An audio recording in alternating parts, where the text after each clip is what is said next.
Hello everyone, Rahul Shah here, trying to make investing accessible and profitable for the average investor. Suzlon Energy Limited is clearly one of the biggest success stories of the current bull market. The stock is up almost 36x since its lows in March 2020. This is significantly better than the 6x returns earned by the BSE Small Cap Index in the same period. In other words, Suzlon Energy has given more than 6x the returns that one would have earned from the small cap index. Now, to be honest, not many saw this gain in Suzlon Energy coming. At least I did not. After all, the company's financials back in March 2020 were down in the dumps. They were in a very poor state. The company was about to record its biggest loss in history, and it was loss making in 6 of the last 8 years. Besides, not only did it have a huge amount of debt on its balance sheet, its net worth had also gone into the negative. Therefore, no one in the right mind would have dared to bet on the stock, especially when the economy was going through a crisis of its own due to the COVID pandemic. However, those who did would be laughing all the way to the bank right now. The stock has scripted a phenomenal turnaround, going up 36x over the last 4.5 years, as I just highlighted. Now, to be honest, even I was among the ones who did not believe in buying Suzlon shares. In fact, I even wrote an article almost a year back outlining my reasons. Here's what I had said back then. I am of the firm belief that every investor should have his or her own circle of competence. The most successful investors are the ones who know the boundaries of the circle of competence really well and have the discipline to invest within those boundaries. They rarely venture outside the circle of competence. My circle of competence are stocks with good balance sheets and decent, if not the best, track records.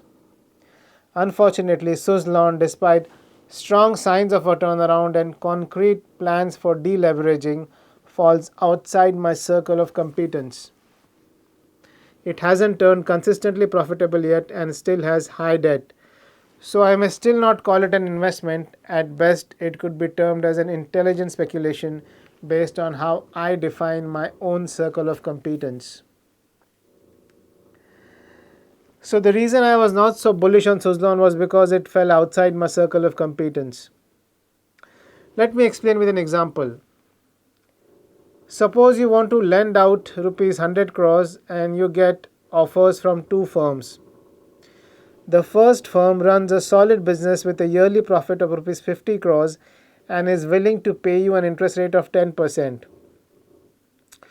Now, this is a pretty safe deal. Even if this firm's profits were to fall by 50%, you would still be able to afford, or the firm would still be able to afford your interest payment of rupees 10 crores.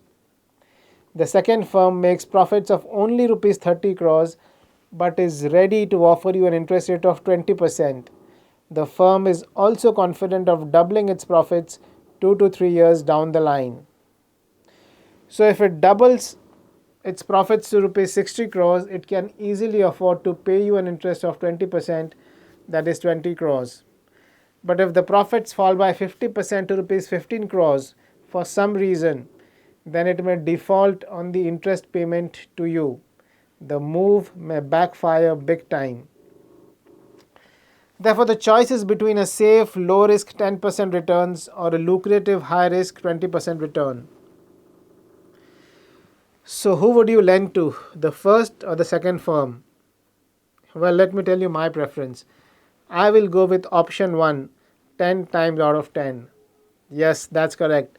If given a chance, I will prefer earning 10% interest over and over again because of two reasons. First, it will keep my principal safe, and second, I won't have to do a lot of research on the company.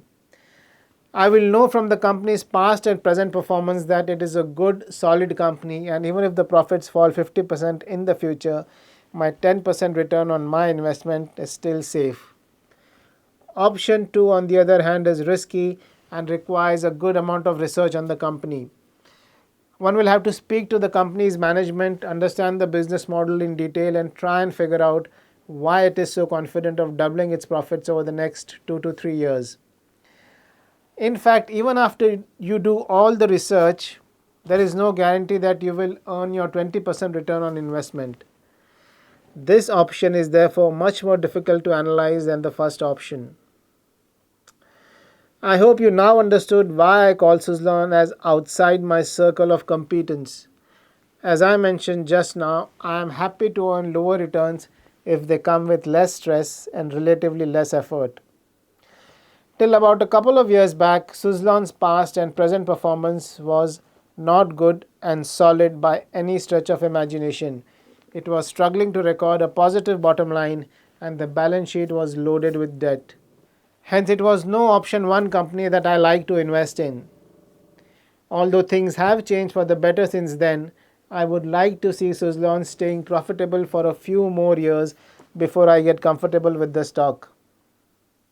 However, the stock turned out to be a gold mine for those investors who were willing to take the risk in exchange for a much higher return and were also willing to do a lot more research on the company.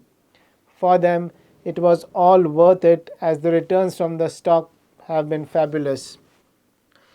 So, in the end, it all boils down to whether you want to earn sure money from stocks or big money. Now, if you want to earn sure money like I want to do, then you should invest in fundamentally sound companies with solid balance sheets and be happy with the 50% to 100% upside over a period of 2 to 3 years. This method is not very research intensive though. However, if you want to earn the big money, then you have to take a call on the company's future and whether it can do some great things. This requires a lot more research and a thorough understanding of the company's business model and its growth prospects and the quality of its management. If done right, however, this approach can lead to multi-bagger returns. But you also have to be careful that you don't go wrong because the downside could also be significant. Hence, in conclusion, I wasn't bullish on Suzlon because, as I said, I'm more about sure returns than big returns. However, I'm happy for those who earned the big returns on the stock by putting in the extra effort.